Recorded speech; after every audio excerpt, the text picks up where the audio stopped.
제가 일전에 저에 대해서 이야기를 한 적이 있습니다. 여러분도 해보셨을지 모르겠습니다.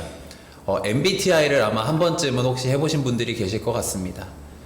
저 같은 경우는 MBTI를 맹신하진 않지만 그래도 뭔가 그게 정말 우리의 삶에 밀접한 연관이 있고 어떠한 부분에서는 정말 그 사람을 대변할 수 있는 것이구나 라고 생각할 만큼 저와는 좀 잘 맞는 부분도 있는 것 같습니다. TMI를 말씀드리면 제 MBTI는 ESTP입니다.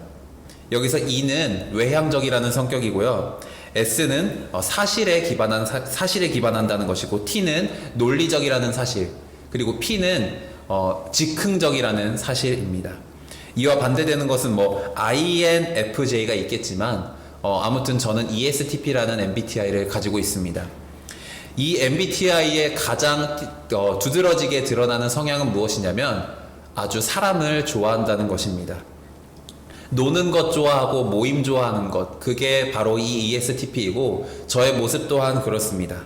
물론 지금은 시간이 좀 흐르면서 그런 성향이 많이 줄어들었지만 과거에는 어딜 가도 제가 있다고 할 만큼 친구들이 이제 소위 말하는 당시에는 싸이월드가 유행할 때였는데요. 싸이월드 사진에 보면은 아까까지 여기 있던 재민이가 이번엔 여기에 올라와 있다. 이번엔 또 여기 사진에도 재민이가 있다. 이럴 만큼 저는 사람과 모임을 정말 좋아했었습니다. 대학교 때도 이러한 제 성향은 마찬가지였습니다. 1학년 때 학교를 입학할 때 OT 때부터 저는 동기들과 선배들, 심지어는 다른 과 친구들까지 사귀기 시작했습니다. 너나 할 것 없이 인사도 하고 아는 척도 하고 친하게 지내면서 그렇게 시간을 보내던 사람이었습니다. 근데 그런 제가, 사람을 좋아하는 제가 사람이 싫고 누가 내 이름을 부르면 싫고 나한테 연락 오면 싫어하던 시절이 있었습니다. 그때는 바로 제가 군대를 다녀온 뒤에 3학년 1학기 총학생회를 하던 시절이었습니다. 감사하게도 총학생회장 친구가 저에게 총학생회를 같이 하자고 제안을 해주어서 기획국장이라는 자리에서 총학생회를 맡게 되었습니다. 학교에 전반적인 행사들이 있을 경우에 체계를 잡아서 일을 기획하고 진행하는 역할을 하는 막중한 자리였습니다. 너무 즐겁고 재미있는 자리였습니다. 그러나 시간이 갈수록 점점 고됨과 불안감, 부담감이 찾아오기 시작했습니다. 처음에는 어디서든 저를 불러주는 것이 너무나 좋았습니다. 내가 정말 필요한 사람이구나. 내가 총학생회라는 곳에서 또 학교에서 많은 사람들에게 도움이 되고 있구나 라는 사실이 너무나 기뻤습니다. 그러나 그 마음은 4월이 되는 순간 사라졌습니다. 학교에서 춘계 신앙수련회라는 것을 2박 3일의 기간을 마치고 난 뒤부터는 갑작스러운 번아웃이 오기 시작했습니다. 누군가가 도움을 요청하거나 연락을 오면 피하기 시작했습니다. 학교에서 지나가다가 누굴 마주치면 뒤돌아서 도망간 적도 있습니다. 그래서 사람들이 저를 사진 찍어가지고 올리기도 했습니다. 학교 총학생회 기획국장이 도망간다면서 올려가지고 이제 해프닝으로 웃음거리가 된 적도 있었습니다. 물론 비난거리가 되진 않았지만 저의 확 달라진 모습에 사람들이 놀라기도 했습니다. 그랬던 이유는 무엇인가 생각해 보았더니 앞서 말한 것처럼 사람으로 인해 행복했던 제가 그 사람과의 관계들로 인해서 힘들어하기 시작했던 것이었습니다. 그렇게 1학기가 끝나게 되었고 여름이 되었습니다. 총학생회에서 여름에 멤버십 트레이닝 MT를 가기 위해서 날짜를 잡고 MT를 가게 되었습니다. 대부도에 숙소를 잡고 즐겁게 시간도 보내고 저녁에 예배를 드리고 나눔을 하는데 제가 그때 고백했습니다. 사실 총학생회를 하는 것이 너무나 즐거웠다. 너희들이 나를 불러주었을 때 하나님께서 나를 부르신 것 같아서 너무 기뻤다.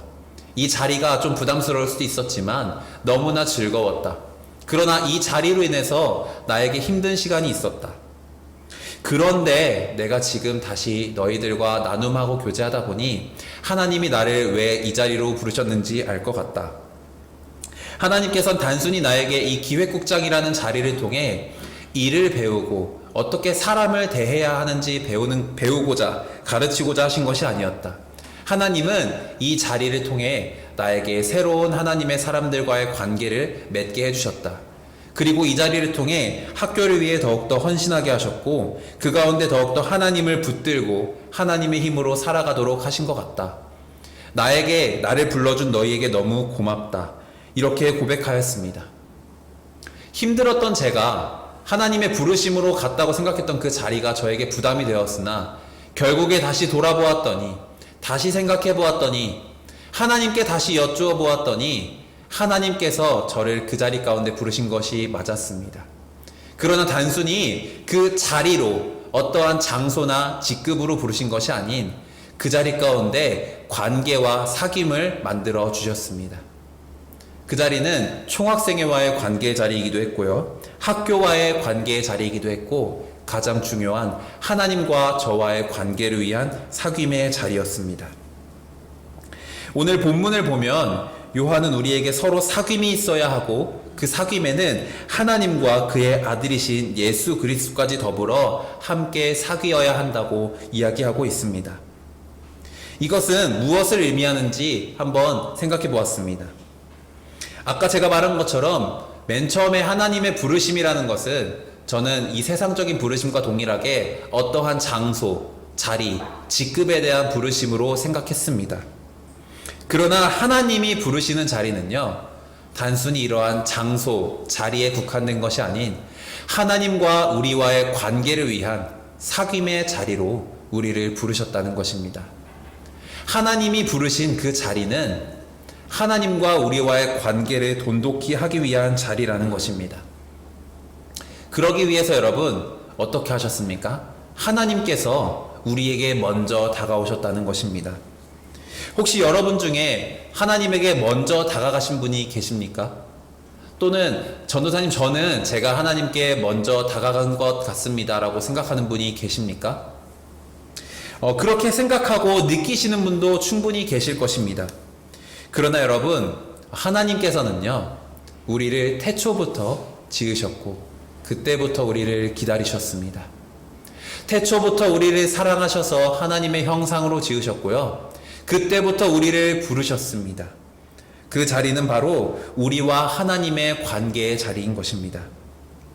그리고 우리가 그 자리에 하나님의 부르심의 자리로 응답하며 나아갈 때 하나님께서는 우리에게 하나님에 대해 알려주시고 하나님의 지식을 부어주시고 은혜와 축복을 더하여 주셨습니다. 그리고 그것을 통해 우리는 하나님과의 사귐의 관계를 가질 수 있었습니다. 더 나아가 하나님을 좋아하고 사랑하게 된 것입니다. 그것이 바로 여러분, 하나님이 우리를 부르신 자리입니다. 그리고 우리는 그 자리 가운데에서 하나님으로부터 받게 된 것이 있습니다. 그것은 바로 풍성한 삶입니다. 풍성한 삶이라는 이야기를 들으신 여러분, 지금 어떤 생각이 드십니까? 저 같은 경우도 설교를 준비하고 말씀을 묵상하고 여러 가지 본문과 관련된 설교들을 또 묵상할 때 이 풍성한 삶이라는 단어를 들었을 때, 생각했을 때 맨 처음 들었던 생각은 세상적인 기준이었습니다. 여러분, 세상적으로 풍성한 삶의 기준이 무엇입니까? 경제적으로 부유하고 힘이 있는 그러한 것이 풍성한 삶의 기준 아닙니까? 그러나 여러분, 하나님께서 부르신 그 자리 가운데 우리가 누릴 수 있는 풍성한 삶이라는 것은요, 하나님으로부터 받은 복이 우리 안에서 풍성하여져서 그 풍성하여진 복이 우리를 통해 이 땅 가운데 전해지는 것, 우리의 삶을 통해 하나님의 사랑과 은혜와 축복과 구원이 흘러넘치는 삶, 이것이 바로 하나님이 부르신 자리에서 우리가 누릴 수 있는 풍성한 삶이라는 것입니다. 여러분, 이 풍성한 삶을 가장 먼저 누리신 분이 있습니다. 누구이십니까? 바로 예수 그리스도입니다. 예수님께서 이 땅에 내려오셔서 여러분 무엇을 하셨습니까? 바로 이 땅에 있는 이스라엘 민족들과 사귐의 관계를 가지셨습니다. 여러분, 우리가 알다시피 예수님께서는 인간의 몸을 입고 오셨습니다. 그러나 우리가 알다시피 하나님의 아들이시기도 합니다. 한번 생각해 봤습니다. 만약 내가 하나님의 아들이라면, 인간의 몸을 입고 있지만 하나님의 아들이라면 인간들과 친하게 지내고 싶을까? 조금 부끄럽고 어떻게 보면 인간적일 수 있지만 저라면 인간들을 하대할 것 같습니다. 난 하나님의 아들인데, 난 신의 아들인데 내가 이 인간들과 동등한가? 난 그렇게 생각하지 않아. 이렇게 부끄러운 생각을 했습니다. 그러나 여러분, 예수님께서는 그러지 않으셨습니다. 하나님의 아들이신 예수님께서는 인간의 몸을 입고 이 땅에 내려오셔서 우리를 그 누구보다 사랑하셨습니다. 우리와 누구보다 깊은 사귐의 관계를 가지셨습니다. 그리고 어떻게 하셨습니까? 높은 자들과 함께 하셨습니까? 아니요. 오히려 죄 많고 낮은 자들과 함께 하셨습니다. 세리와 기생, 창녀와 같은 그런 낮은 자들, 죄인과 같은 자들에게 함께 하셔서 그들에게 하나님의 말씀을 전하시고 그들에게 구원의 복음을 전하시고 그들을 사랑하고 품어주신 분이 바로 예수 그리스도셨다는 것입니다. 이 예수 그리스도의 삶을 통해 우리는 제가 앞서 이야기한 풍성한 삶을 알 수 있습니다. 예수님은 이 땅 가운데 하나님의 은혜와 축복을 전하여 주셨습니다. 더 나아가 예수님을 믿는 사람 모두가 구원의 복, 더 나아가 영생을 얻을 수 있는 아주 좋은 것을 우리에게 주셨습니다. 이처럼 여러분, 우리의 삶 가운데에도 예수 그리스도와 같은 풍성한 삶을 누려야 할 것입니다.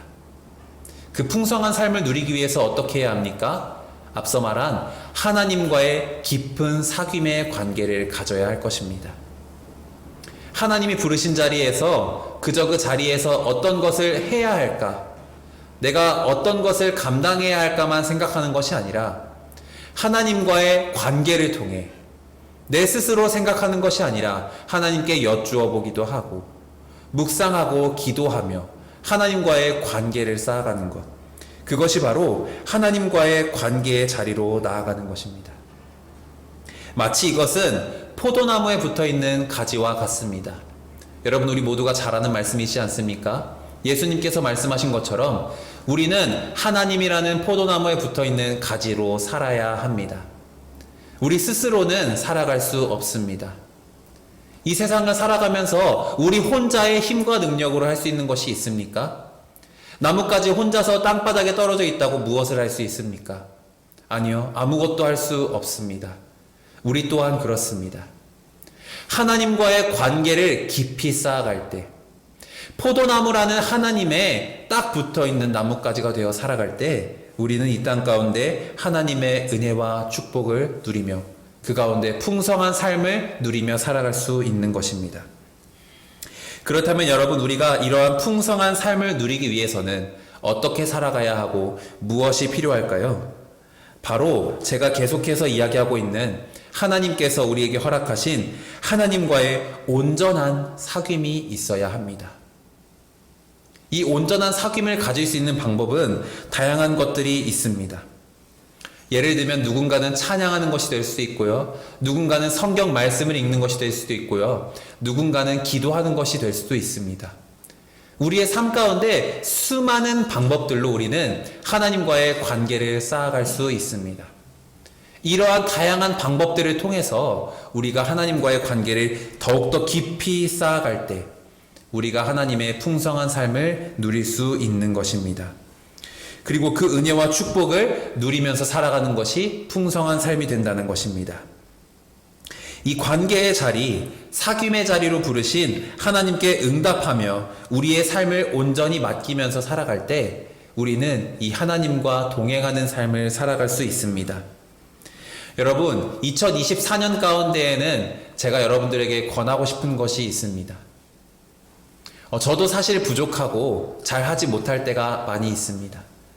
그러나 여러분, 하루에 하나님과의 관계를 쌓아가는 시간을 조금씩 가지셨으면 좋겠습니다. 제가 작년 12월에 오후 예배 설교를 할 때도 한번 권한 적이 있습니다. 하루에 30초라도 1분이라도 기도를 통해 하나님과의 관계를 쌓아갔으면 좋겠다고 여러분들에게 권면한 적이 있습니다. 이와 같은 다양한 방법, 기도를 통하여서도 다양한 방법을 통하여서도 하나님과의 사귐의 자리, 관계의 자리로 우리가 나아가야 할 것입니다. 이 자리로 나아가기 위해서 우리는 하나님을 어떻게 해야 합니까? 그 무엇보다 하나님을 사랑해야 합니다. 여러분 주변에서 여러분이 가장 깊은 관계를 가지고 있는 사람이 누구입니까? 여러분과 가장 깊은 사귐의 관계를 가지고 있는 사람이 누구입니까? 대화를 많이 하는 사람, 통화를 많이 하고 생각이 많이 나는 사람, 다양한 사람들이 있을 것입니다.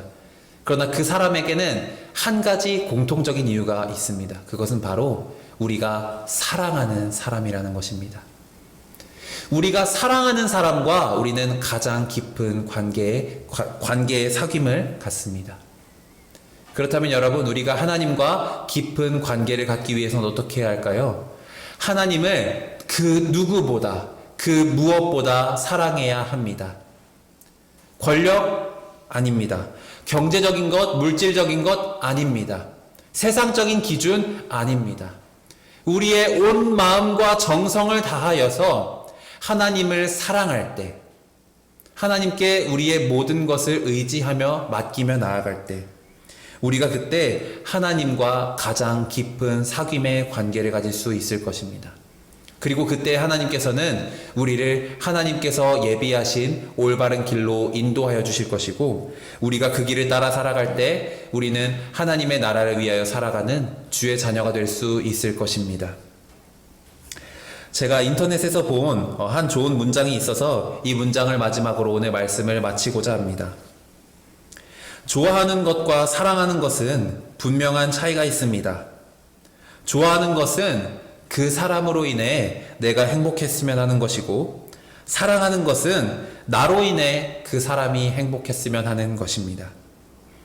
좋아하면 욕심을 부리게 되고, 사랑하면 욕심을 버리게 됩니다.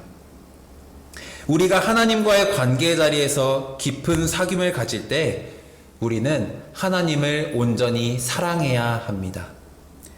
그때 우리는 우리로 인하여 하나님이 행복하시기를 바라며 우리의 욕심을 버리고 하나님의 기쁨을 바라는 삶을 살게 될 것입니다.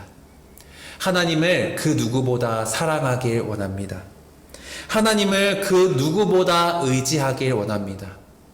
그렇게 나아갈 때 우리가 하나님을 가장 사랑하는, 하나님과의 깊은 사귐의 관계를 갖는 자리로 나아갈 수 있을 것입니다.